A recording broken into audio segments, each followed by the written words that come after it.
Hello and welcome to the Motorcycle Adjacent Podcast, episode 15. I am your host, Walt from WaltInPA, and in this episode I've got a variety of topics to cover, ranging from my absence on YouTube to a winter ride to Jim Thorpe, Pennsylvania. Stick around and join me.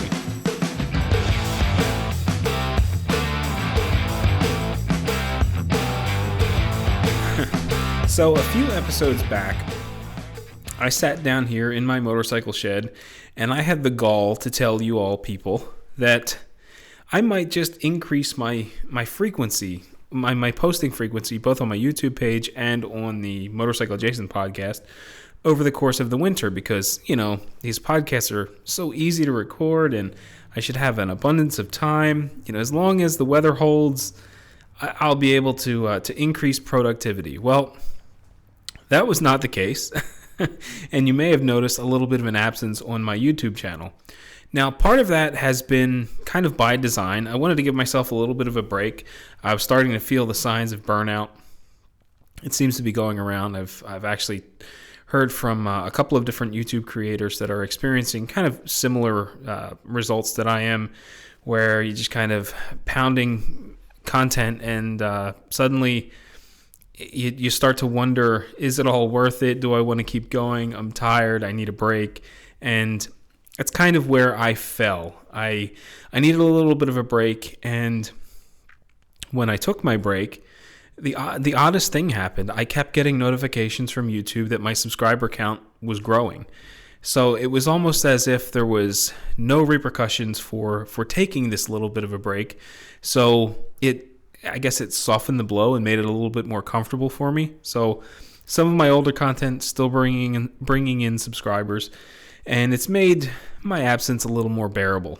I do have lots of content ideas in mind. I've got lots of footage that needs to be updated yet or gone through and edited and uploaded. But right now it's a matter of time. I realize that you don't listen to this podcast to hear me gripe about work or complain about how busy I am or drag your mood down. But the fact of the matter is, ever since Christmas, things have been crazy.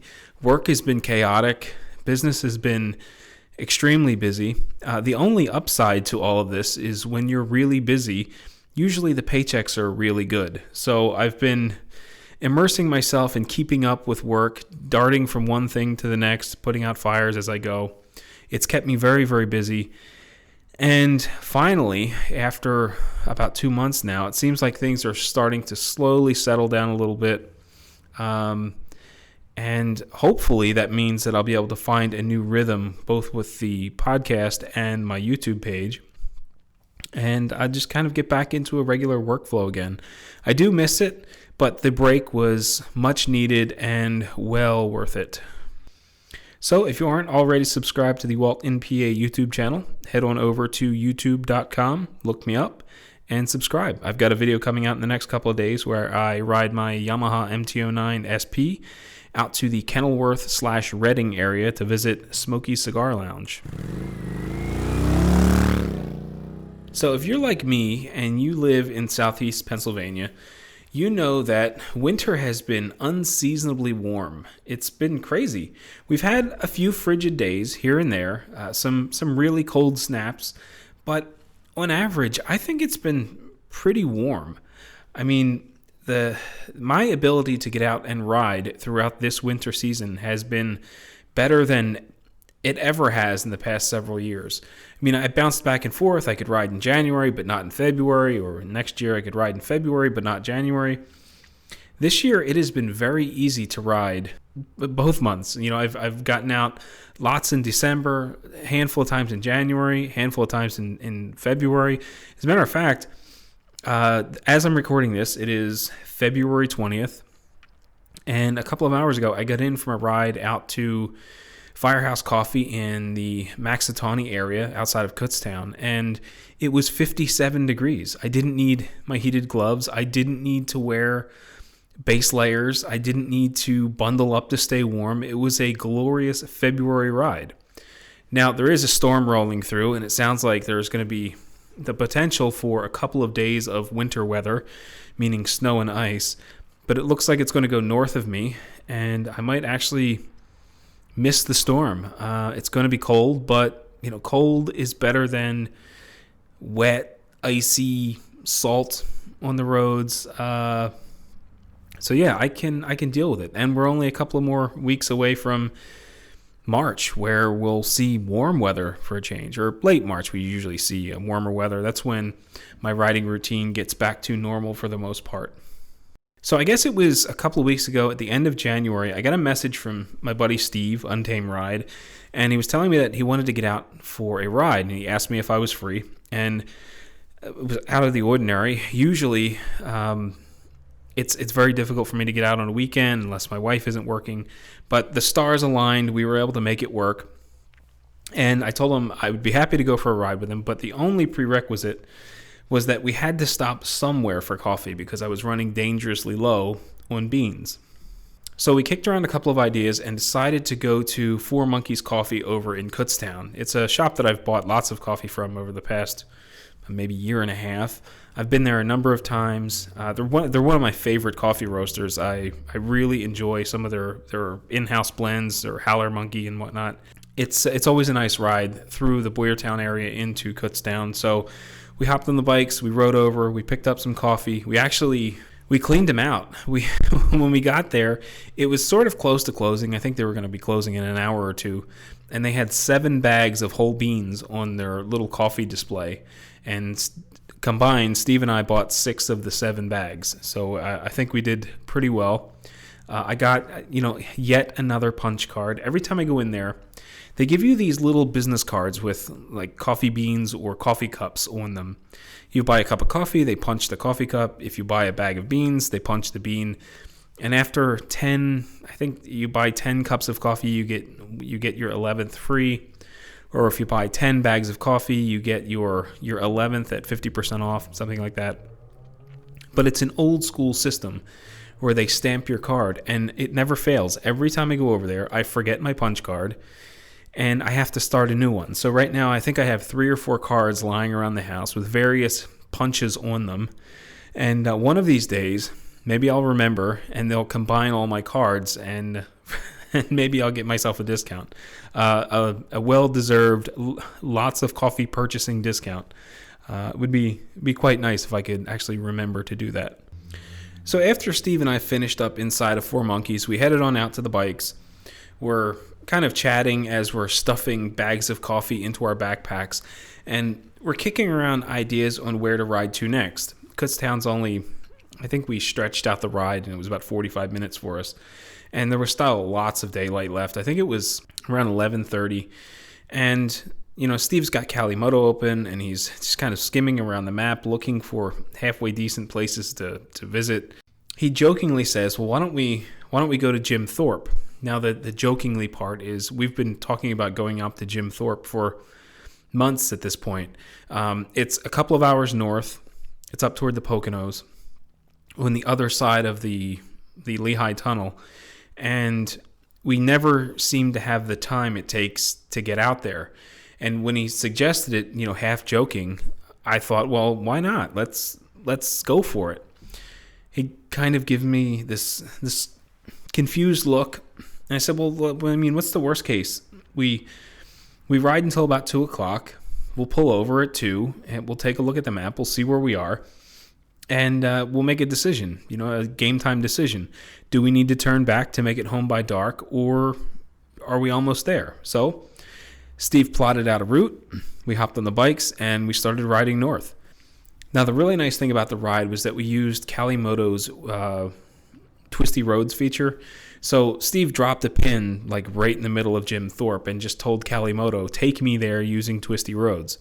So I think the route wound up being about 2.5 hours. We wound through back roads. We went over the mountain instead of through the tunnel. No one likes taking I-476 anyway. Or at least no one takes that for fun.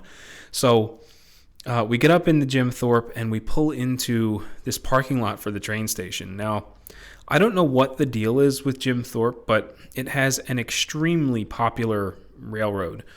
It's like I don't think they really go anywhere in particular. It's just kind of this commuter line, touristy kind of thing where you get on the train, they take you out so far, and then I believe they come back, and they charge an arm and a leg for it. There's actually a couple of local train stations that do very similar things. They do these scenic tours, and they're fun, they're nice, they're just kind of expensive for my taste. But in Jim Thorpe, for whatever reason, it is massively popular. So when you pull into Jim Thorpe, there's a parking lot right there by the train station that has to be, I don't know, half a mile long. It fits thousands of cars. And we pull in, and we wind up riding, like all the way to the far end before we find this nice big open spot. We park the bikes. We start chatting a little bit, taking a couple of pictures because there's some trains in the background. And then we start talking about, well, where are we going to grab lunch? Because we can't come all the way to Jim Thorpe and not sit down and grab lunch somewhere. Now, fortunately, a couple of months ago, Trekimoto on the WaltInPA Discord server talked about this place called Roadies at Penn's Peak. So Penn's Peak is a music venue in the Pocono area. I think it's just outside of Jim Thorpe. It's up on the side of a mountain, hence Penn's Peak, and it has an incredible view, just kind of looking out over the landscape. Now, in the spring and summer months, they open up the deck. They have outdoor dining. It's a beautiful place. And during the winter months, they close off the deck, but they still have, plenty of indoor seating. The music venue isn't open, but since Roadies is part of it, you kind of go in and scurry off to the side to the restaurant. They've got loads of musical memorabilia all over the walls, different concerts that have played there. It's a really cool and interesting place. My one and only regret is that we didn't go during the time when the outdoor deck was open, because it would have been an awesome view to just sit out there, have a burger, and just laugh looking at the landscape. So the food was pretty good. Service was excellent. The atmosphere was great. All in all, it was a really fun place to visit. I definitely want to get up there again in the spring, maybe get a couple of guys together and do a little group ride up to Jim Thorpe. I think the ride is fantastic. The scenery is great. The roads are fun. And Roadies is just a nice place to sit down, have a meal, share a few laughs, and recharge after, the long first leg of the trip. So, after we had lunch, we hopped back on the bikes, and we made it home pretty much by dark. It was just starting to get dark when I pulled into my shed. I looked at my odometer, and I think we did just under 185 miles that day. So all in all, it was a very impressive day for January in Pennsylvania. So I guess it was about 2 weeks after that long voyage north to Jim Thorpe, and we had another beautiful weekend. Temperatures were in the high 40s, low 50s. I just couldn't pass up the opportunity to ride. So I messaged Steve to see if he was up for a ride anywhere, if he wanted to get out and just go for a ride somewhere. He was up for it, so we got together and decided to go visit this place called Kittytown Coffee. Now, Scott from the WaltInPA Discord server was there not too long ago. It's a cafe in the Lebanon area, which is up outside of Reading. And he posted this link for Kittytown Coffee. Now, I'm really not a cat guy, but it seemed pretty interesting. So Kittytown is this coffee roaster that sells coffee, and then some of the proceeds from the coffee go towards feeding homeless cats. So if you buy a bag of coffee, they say that it feeds a homeless cat for a week. So it seemed like a good cause, seemed pretty interesting. He spoke highly of it. So I went on their website and I started looking around, and it looks like Kittytown Coffee is actually like an online brand. You can order it. They have distributors like everywhere, all over the country, where you can purchase the coffee. But the cafe itself, or Kittytown Coffee says their home cafe is Sydney Roasting Company in Lebanon. So we set out to Lebanon. We took the long way. It was a ride. I've never taken such a long ride to Lebanon before. I mean, it took us about 2 hours to get there, and it's not that far away. But it was a great ride through lots of back roads. Again, we used Kalimoto's Twisty Road feature to get us there. We pull up to Sydney Roasting Company, head on inside. It's a big, spacious place, very inviting. Lots of people sitting around at various tables in the cafe. They had like little pastries for sale and stuff. Steve and I made our way over to the giant coffee wall and started looking at, some of their offerings. Now, most of what they had for sale was flavored coffee, and that's just not my thing. But they did have a variety of blends and single origin coffees. I picked up a bag of Honduras and a bag of what they call All Night Long, and that catchy little tune gets stuck in my head every time I say that. I didn't realize it when I bought it, but it is kind of a gimmicky coffee. It's called All Night Long because it's got double the amount of caffeine as standard coffee. I'm not really into that sort of thing, but I figured, what the hell, we'll give it a shot. It was available in whole bean. I didn't have to ask for anything special. They had lots of pre-ground bags on the shelf, which I don't usually buy. But Steve and I both picked up 2 bags, hit the register, went back out to the parking lot, and it was kind of the same thing that we did when we visited Four Monkeys a couple of weeks prior, where now that we've gotten the coffee trip out of the way, we were starting to look around for some place that we could grab lunch. Pastries are nice and all that, but when I go out for a motorcycle ride, I like having like a substantial sit-down lunch. It's just kind of fun thing to do. It's kind of my thing. I like going for a long ride to get a burger. And the funny thing is, I just saw a meme on Facebook a couple of weeks ago where someone posted a picture, and the funny thing about this picture is I didn't see the funny in it until I looked at it really hard. It was a map. Basically, the guy said, "I'm going to get a burger," or across the top it said, "Bikers be like, I'm going to get a burger," and it was a screenshot of a Google map with the start and end point about 12 hours apart. So it's kind of funny that Steve and I will ride 2 to 3 hours to go somewhere to get a burger when we could easily get one close to home. But again, it's kind of the fun thing to do when you've got a motorcycle. So after looking around a little bit on Google, Steve found this place called Snitz Creek Brewery. It was just a few miles down the road. Had great reviews. So we hopped on the bikes. We rode down to Snitz Creek. And it's pretty much your usual brewery type place. Got food. They've got lots of different craft beers. And, one of the downsides of visiting places like this is the beer selection looks amazing, but I don't drink when I ride the bike. So I wound up ordering an unsweetened iced tea, which, I don't know, it tasted almost like it was an instant tea. I think it came out of one of the soda guns behind the bar as a mixer probably. But the food was awesome. I didn't have the nerve to get one of the Snitz Creek branded burgers. Because it's Lebanon, they do this thing where they put Lebanon bologna on some of their stuff. The one Snitz Creek burger that really caught my eye had Lebanon bologna and a pretzel roll.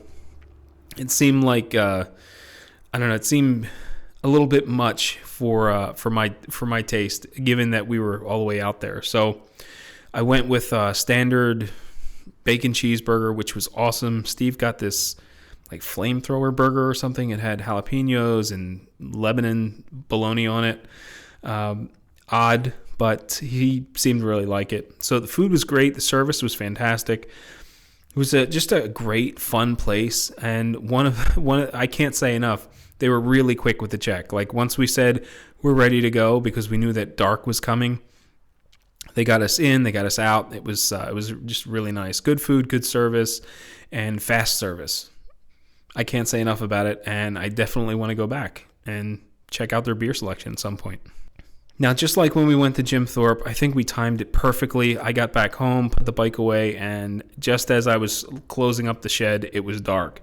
By the end of the day, I think we rode about 135 miles. And again, for February in Pennsylvania, 135 miles is really good. I'm very, very pleased with both of those rides. 185 miles for the first one, 135 miles for the second. That's some really good riding in the winter months. Can't complain about that one bit. So before I let you go, I've got to do a little bit of a housekeeping thing. So a couple of episodes ago, I talked about this Hear Protect motorcycle earplug review that I did for Hear Protect. And part of the deal was that they sent me an extra pair of earplugs that I could give away as a contest prize. The plan was to randomly select a name on February 1st and send out a news blast through my newsletter and announce the winner. But with things being as chaotic as they were, I didn't get to it right away. I did draw a name a couple of days later. I made sure to only draw from the pool that was signed up by February 1st. And the name that was randomly selected was Jeff. So Jeff, keep an eye out for an email from me, and I'll let you know when you can expect your Hear Protect motorcycle earplugs. I'll get your shipping information, and I'll drop those things in the mail for you. Thanks to everyone for entering. It was a fun little contest. I hope that everyone enjoyed it, and keep an eye out for future giveaways sometime down the line. Well, folks, that's going to do it for episode 15 of the Motorcycle Adjacent podcast. Hope you enjoyed this episode. Don't forget to leave me reviews on your preferred podcast sources, be it Apple Podcasts, Google Podcasts, Spotify, Anchor, and kind of the list goes on and on. As always, ride safe, and I will catch you in the next one.